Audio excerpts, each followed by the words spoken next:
sistem namanya kan, disebut dengan unit kan. Makanya membeli komputer, membeli laptop itu kan disebut satu unit. Unit itu kan dari bahasa Inggris, satuan dia itu kan. Sebenarnya dia terbagi dalam komponen-komponen lalu disatukan. Nah, supaya dia menjadi sebuah komputer laptop yang dia berproses dengan sempurna, maka harus bersatu. Kalau dipisah, apalagi orang begini, Ustaz, aku baru beli komputer. Gimana sekarang di rumah? Mana itu? Rupanya monitornya. Itu bukan komputer namanya, monitor.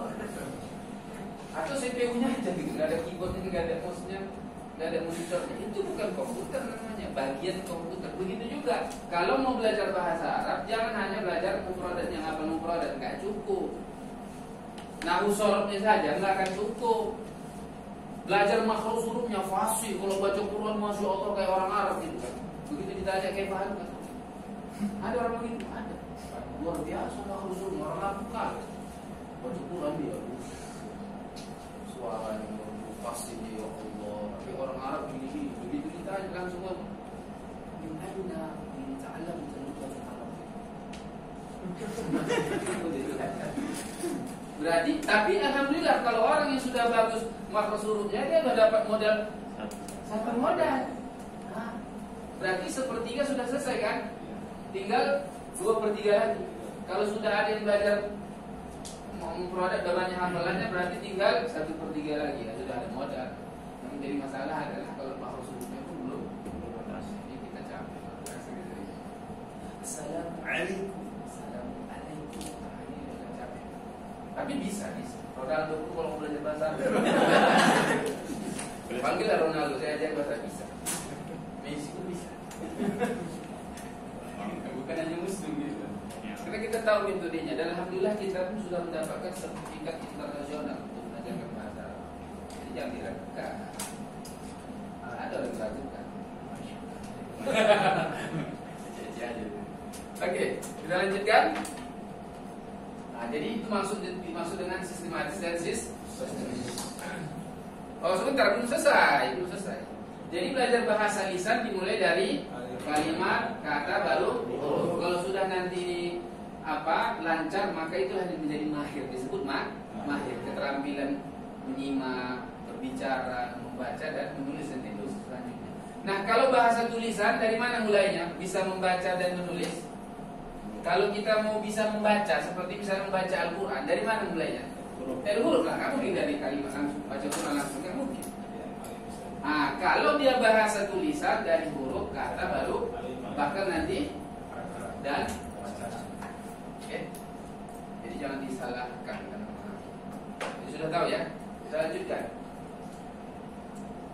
Nah, ini ada 8 komponen pembelajaran. Belajar mengajar. Nah, kalau kita mau berhasil dalam belajar, maka kita harus perhatikan yang ke-8-8-nya ya, supaya lebih maksimal gitu. Contoh misalnya yang pertama ini adalah guru lah yang pertama ya. Maka gurunya harus ada ciri-cirinya. Ciri-ciri guru bahasa Arab itu ada ciri-cirinya. Yang pertama apa? Yatahadats bil lughatil arabiyyah bil talaqah. Lancar berbahasa Arab. Itu ciri. Insyaallah saya berdapat. Iya kan? Saya penerjemah juga saya.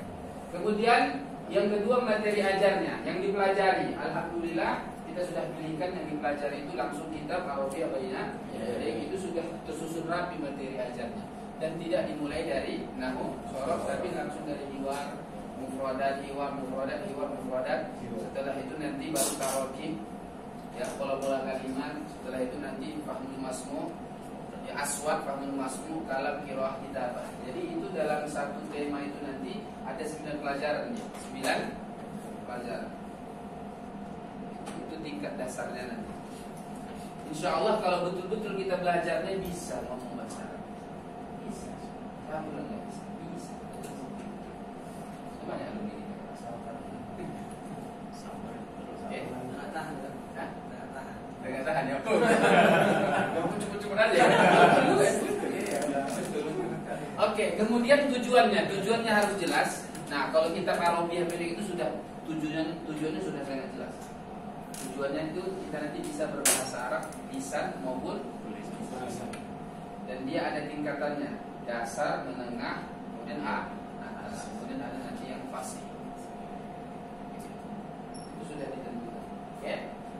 Kemudian metodenya dan tekniknya. Metodenya yang kita pakai adalah thariqah mubasyirah ya. Metode langsung tanpa penerimaan. Ya, metode langsung. Nanti dalam proses belajarnya itu pakai bahasa Arab ya. Kenapa bahasa Arab Ustaz? Karena memang ada penelitiannya. Ini penelitian luar biasa. Perhatikan ya. Ini ada si A, ini si B. Si A dia belajar bahasa Arab.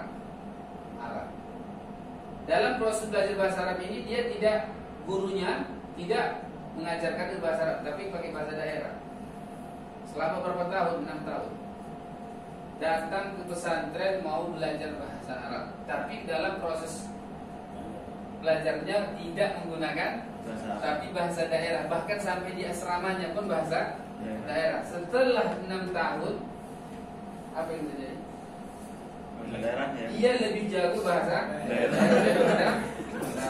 Itulah seperti Mustafawiyah dulu, yang dari Malaysia datang, Singapura, dari Thailand, bukan Indonesia. Dulu masa-masa jaya itu terkenal dengan bahasa Arabnya. Dalam kurung nahu jago sampai Mustafawiyah cuma. Tapi itu tadi yang dari Malaysia, Singapura, Thailand datang ke sana belajar, tapi karena dia asrama di pondok-pondok deritanya itu itu pakai bahasa Mandarin kan. Nanti di kelas pun gurunya pakai bahasa. Nah setelah 6 tahun lebih jago bahasa Mandarin. Ada saya temukan itu satu dari Malaysia, Profesor Dokter siapa waktu itu diusut. Dia jago bahasa Mandarin. Saya tanya, kok jago antum pakai bahasa Mandarin? Ya, karena saya belajar di sana. Itulah guru saya itu. Gurunya kan. Iya. Tapi Nausorok jago untuk baca kitab kuning luar biasa. Tapi itu tadi untuk bahasa lisannya nggak dapat. Ini bagus bahasa daerah. Padahal dari luar negeri ya. Oke, kemudian ada si B. Dia tidak belajar bahasa Arab. Dia hanya belajar mesin. Belajar mesin, teknik mesin. Dia belajar teknik mesin. Ia pergi belajar teknik mesin. Tapi karena dosennya semua berbahasa Arab, lingkungannya berbahasa Arab, apa yang terjadi? Jago bahasa Arab. Padahal dia maksudnya bukan belajar mesin, teknik mesin. Pulang ke Indonesia lebih jago mana? Dia bahkan dia mengajarkan bahasa Arab, teknik mesin.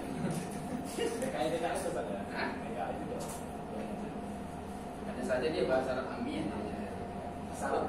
Untuk itu kata ulama, dalam belajar bahasa itu yang menentukan proses,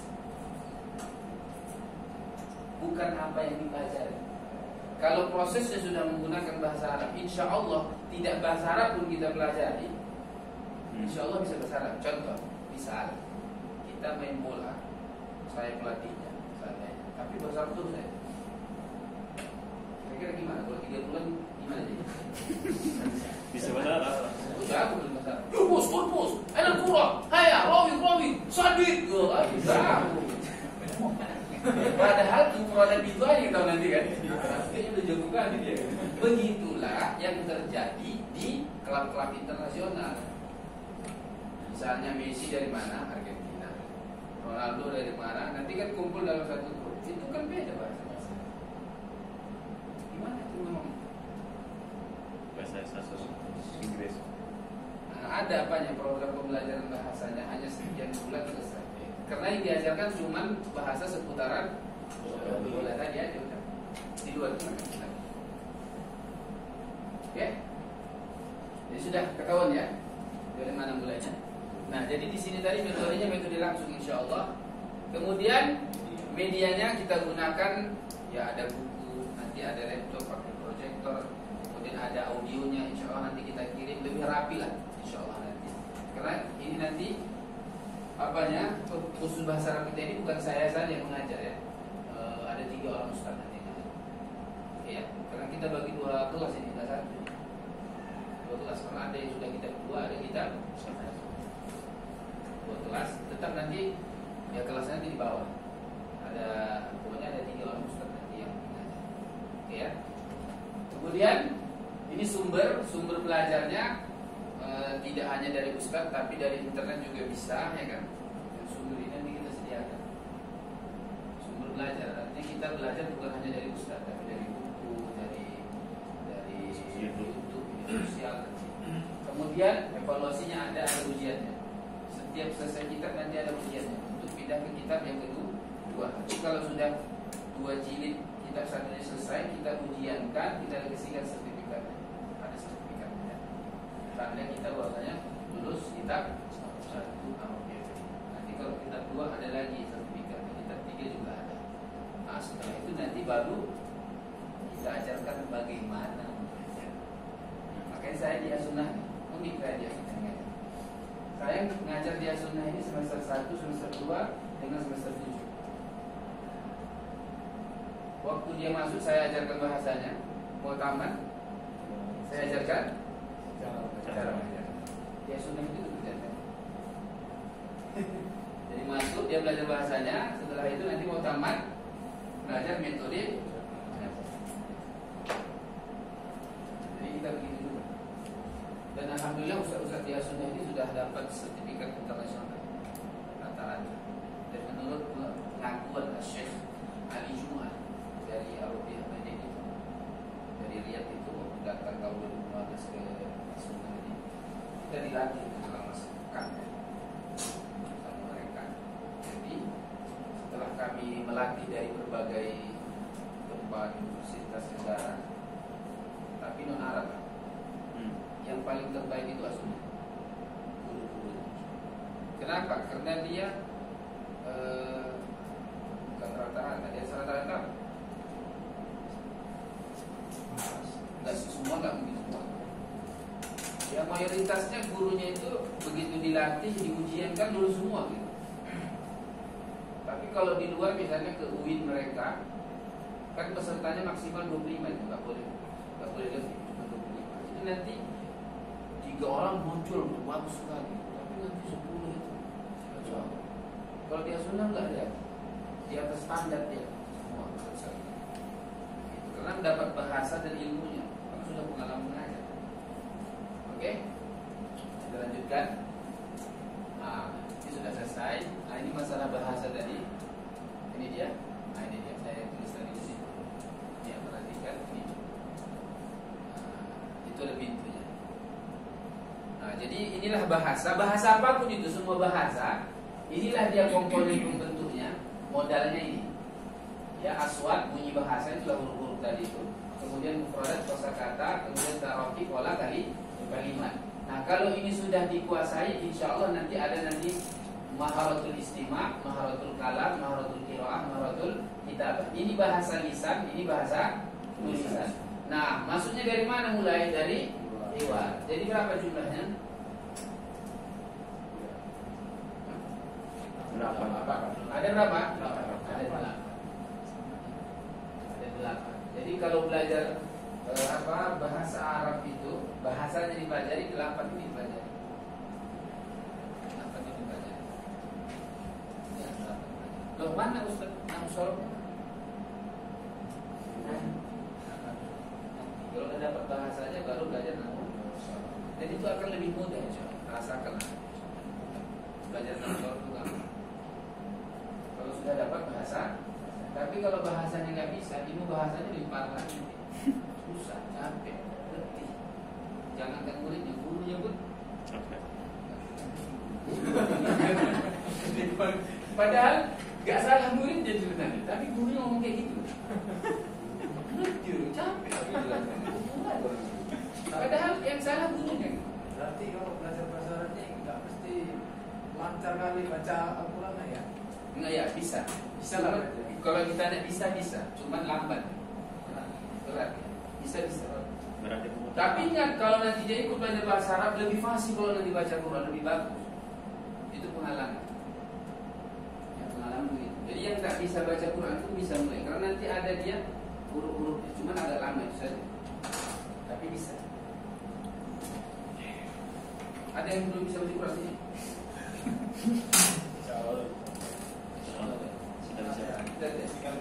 Hari pertama kita tes baca Quran. Pasti nggak baca Quran.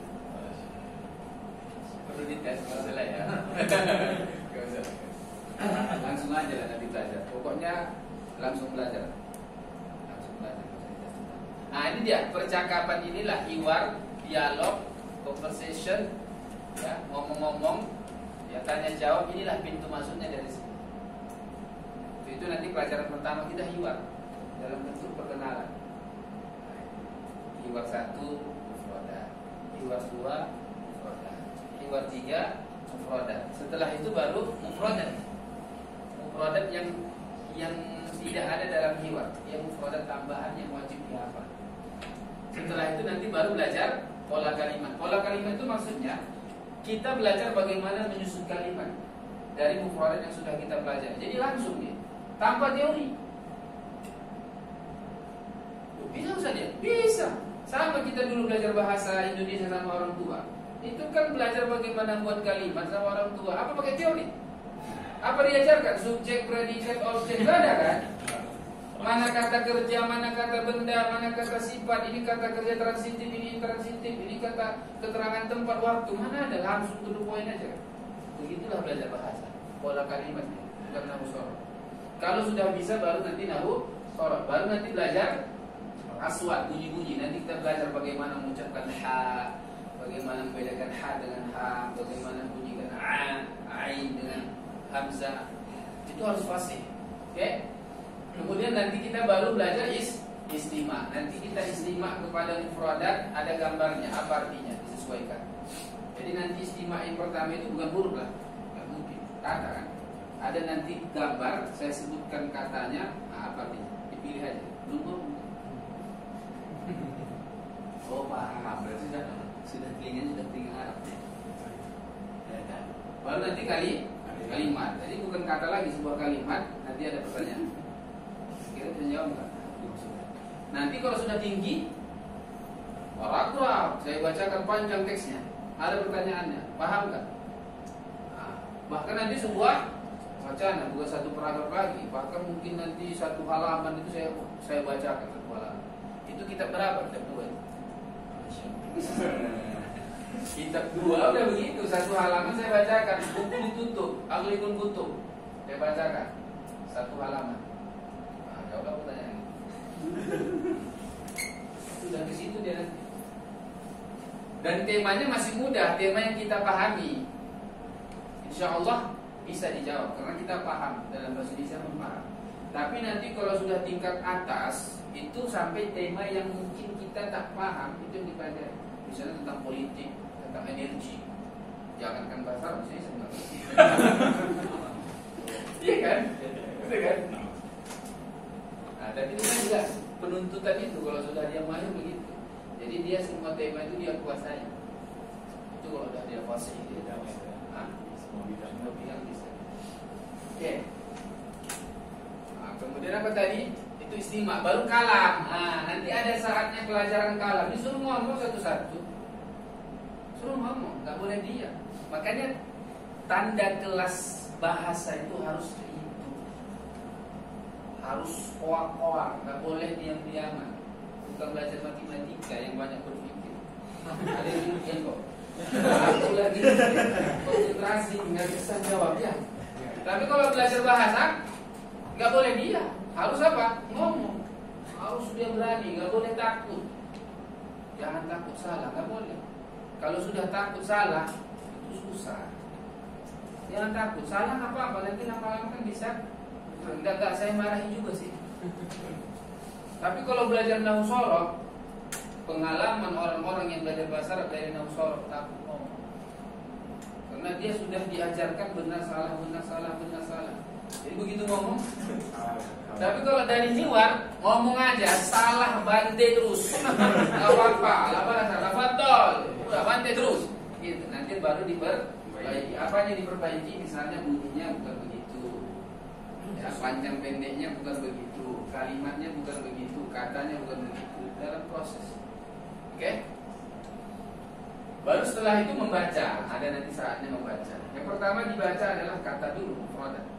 Kemudian kalimat, baru paragraf dan wacana. Kalau kata itu hanya sebatas membaca benar. Tapi kalau kalimat bukan hanya membaca benar, tapi paham. Paragraf apalagi, wacana apalagi. Nah, kalau kitab 2 sudah kemana larinya? Sudah ke paragraf dan wacana. Kitab 1 di penghujung-penghujungnya ada paragraf. Ya, aku boleh Ah, jauh. Oke. Setelah itu kita apa? Menulis. Ada menulisnya. Kalau menulis dari mana? Mulainya. Dari huruf lah. Nanti nulis huruf dulu. Pernah nulis kalimat, ya ampun lagi. Huruf belum selesai langsung kalimat. Jadi huruf dulu. Nanti nulis huruf alif, ba, ya kayak anak TK betul lah. Tapi awal-awal nulis alif, ba, ta, jim. Baru nanti menulis kata, baru menulis kalimat, baru menulis. Nah, kalau menulis paragraf ini pada kitab 2. Kitab 2. Paragraf. Dan sudah mulai baca posting tadi. Nah. Oke. Oke, selesai. Ini sudah tengah 6, masih ada waktu kita. Nah, ini yang kita akan berikan ini tips-tips sukses atau kiat-kiat sukses belajar bahasa Arab. Yang pertama apa? Akhlis niyataka lillahi ta'ala. Mohon untuk mengikhlaskan niat karena Allah Ta'ala. Jadi datang kemari ini bukan tuntutan apa-apa, yang paling mungkin itu adalah tuntutan dari agama kita, memang untuk kewajiban, maka niatkan ikhlas. Kenapa harus ikhlas? Karena belajar bahasa Arab itu ibadah enggak? Ibadah. Bahkan para ulama mengatakan jangankan belajarnya, at-tahaddus bil arabiyyah minas sunnah. Ngomong bahasa Arab itu hukumnya sunnah, berpahala. Kita berbahasa Arab itu berpahala kata ulama, karena dia iqtidaan bin Nabi sallallahu alaihi wasallam, mengikuti Rasul, contoh Rasul. Jadi ikhlaskan niat. Kemudian kalau kita sudah ikhlas, insya Allah nanti berbagai macam tantangan cobaan, insya Allah lebih ringan.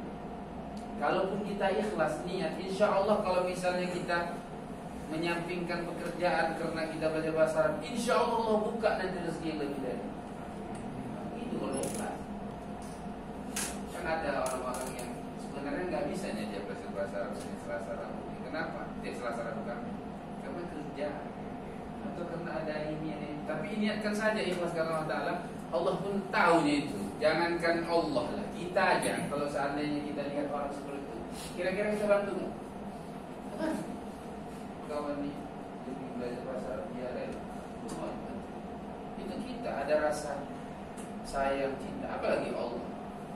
Yakin, harus yakin. Oke, yang kedua, aksir minat doa, harus memperbanyak doa. Jangan hanya usaha. Usaha tanpa doa, sombong. dia berusaha tanpa doa, sombong. Doa tanpa usaha, bohong. Ya doa aja, nggak ada usaha. Ya Allah, bisa lah bahasa Arab, tapi nggak mau belajar bahasa Arab.